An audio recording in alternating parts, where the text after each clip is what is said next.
Hi, this is Mark from Wiki Design. In this video, I'm going to show you how you can easily import a spreadsheet into your Google My Maps.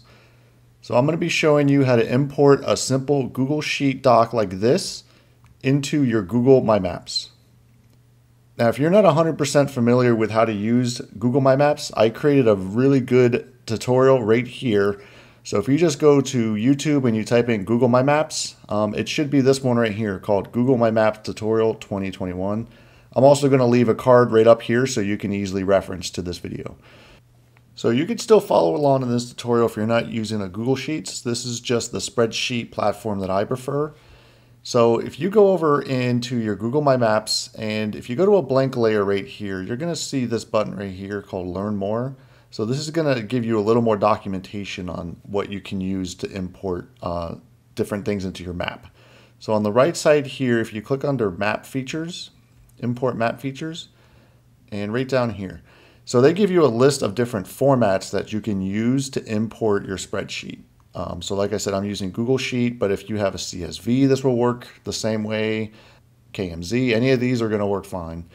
So there might be a few limitations that you need to be aware of, and one of them is the file size for these formats. You can't have it above 40 megs.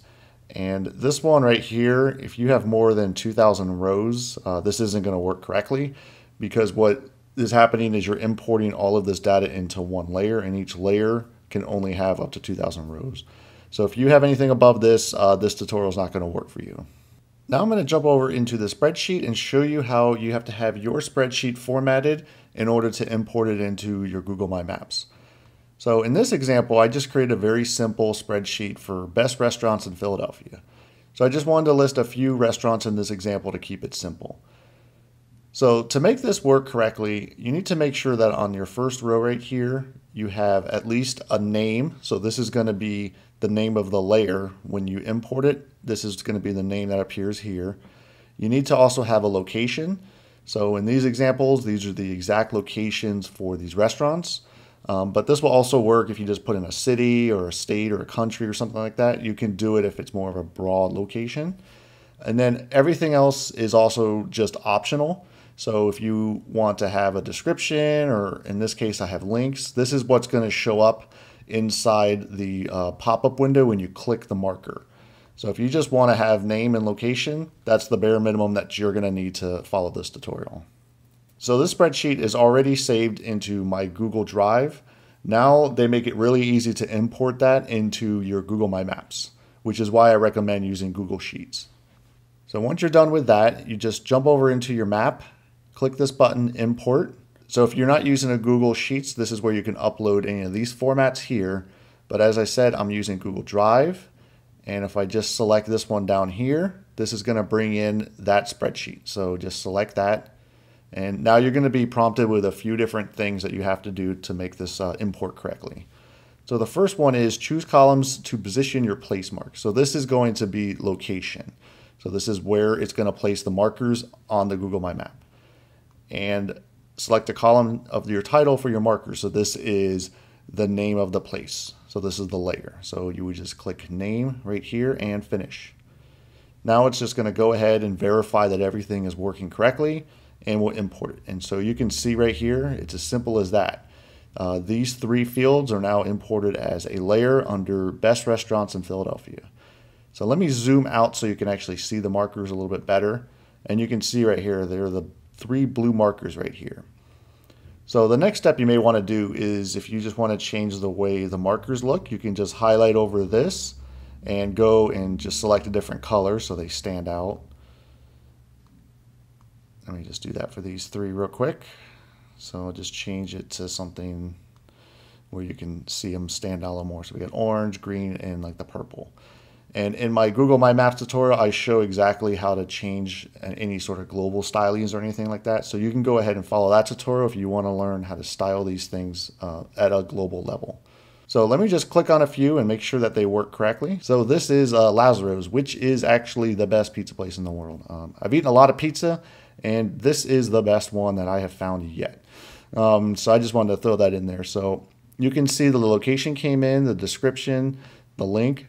And so if the user would click that, it would just jump over into their website. And if you, for some reason, don't want to show a certain thing here, you can always edit the marker right here. So you just click this edit button, and you can turn off a description if you don't want that to show.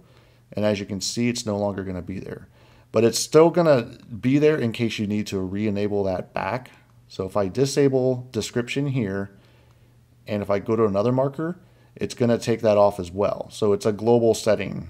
So now I'm going to show you where you can globally change and see how the table data is. So if you click on the three buttons right here for the layer options, you can click this button called Open Data Table.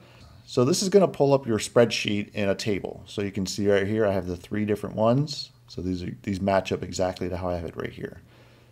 So if I go in here and start making an edit, and let me just add the word test behind it and hit enter. So if I go back into the black sheep marker, you're going to see right here that the word test appears right here in the description. So you can make edits either here. So if I do test, I'll throw another word test here, I can hit save.